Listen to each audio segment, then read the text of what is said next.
வணக்க மக்களே எல்லாம் எப்படி இருக்கீங்க? இன்னைக்கு நம்ம பார்க்க போகிறது என்னடா வந்து PlayStation தரப்புலேருந்து புது வகையான கேம் ஒன்று இறக்கியிருக்காங்க.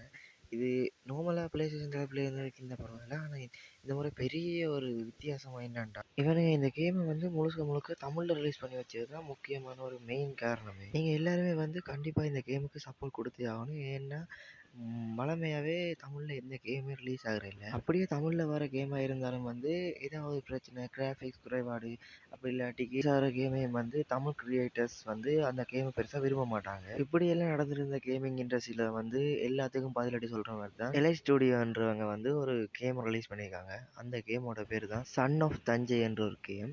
இந்த கேமில் வந்து நீங்கள் ராஜராஜ சோழனை வச்சு ப்ளே பண்ண முடியாது. ஆனால் ராஜராஜனோட சோழன்ற பிள்ளையை வச்சு, மகனை வச்சு தான் ப்ளே பண்ண முடியும். அதாவது மெயின் கேரக்டர். இந்த கேமில் வந்து நீங்கள் உங்களால் பலவிதமான வெப்பன்ஸை வந்து கையாள முடியும். உதாரணத்துக்கு வந்து ஒரு சங்கிலி மாதிரி ஒரு ஸ்வாட் வந்து, அந்த ஸ்வாடில் நெருப்பெல்லாம் பற்றும், அதுக்கான பவர்லாம் இருக்குது.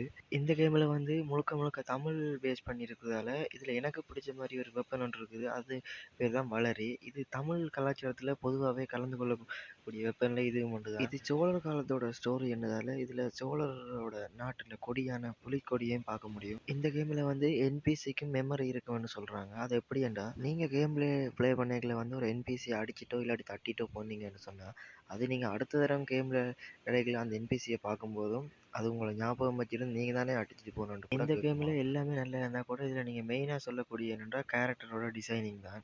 இதில் அவ்வளோ தத்ரூபமாக அந்த கேரக்டரை வந்து வடிவமைச்சிருப்பாங்க. இந்த கேமில் இருக்கிற ஒவ்வொரு என்பிசிகள் கூட அப்படியே தமிழ் அடிப்படையிலேயே இருக்கும். இந்த கேமில் வந்து டிசைனர் செம்மையாக செதுக்கி இருக்காங்கப்பா அப்படின்னு சொல்கிற அளவுக்கு இருக்கிறேன்னு வந்து கேரக்டரோட கில்லிங் ஸ்டைல் மட்டும்தான். இந்த கேமில் வந்து கேரக்டரோட கில்லிங் ஸ்டைல், ஃபைட்டிங் ஸ்டைல் எல்லாம் அந்த அளவுக்கு தத்ரூபமாக வடிவமைச்சிருப்பாங்க. இதில் அந்த வெப்பன் தான் மெயின் காரணமே. அது மட்டும் இல்லாமல் அந்த வெப்பனை பயன்படுத்தி நீங்கள் ஆக்களோட கால்கள் பிச்சறிதெல்லாம் ரொம்ப மோசமாக இருக்கும். ரத்தம் எல்லாம் அப்படியே தெறிக்கக்கூடிய மாதிரி தத்ரூபம் வடிவமைச்சிருப்பாங்க. இதில் வந்து நீங்கள் எனிமிக்கு கிட்ட போகாமலே எனிமியோட கதையை முடிக்க முடியும்.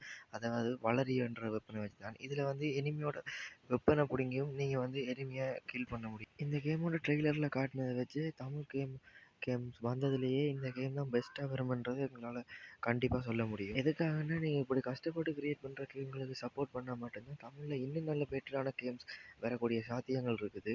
எதுக்காக நான் இப்படி சொல்கிறேன்னா, தமிழில் கேம் ரிலீஸ் பண்ணுறது வந்து ரொம்பவும் கஷ்டம்தான். ஏன்னா அதுக்கு டப்பிங் கொடுக்குறதுல வந்து கேரக்டர் டிசைனிங் வந்து ரொம்பவே கரெக்டாக செய்யணும். அப்படி நீங்கள் கேரக்டர் டிசைனிங்கோ இல்லாட்டி டப்பிங்கோ தப்பாக கொடுத்துட்டீங்கன்னா அந்த கேம் கிட்டாகிறது வந்து சான்ஸ் ரொம்பவும் குறைவாக இருக்கும். இந்த மாதிரி தப்புகள் செய்யாமல் எல்லாத்தையும் கரெக்டான தஞ்சை என்ற ஒரு கேம் ரிலீஸ் ஆகிருக்கு. இந்த வீடியோவில் முழுக்க முழுக்க கேமை பற்றியே பார்த்தாலே இதுக்கு அடுத்து வர வீடியோவில் உங்களுக்கு இந்த கேமோட ஸ்டோரியை பற்றி சொல்லணும்னா கமெண்ட் பண்ணுங்கள். நான் அடுத்த பார்ட் 2 இந்த கேமோட ஸ்டோரியை பற்றி சொல்லி வீடியோ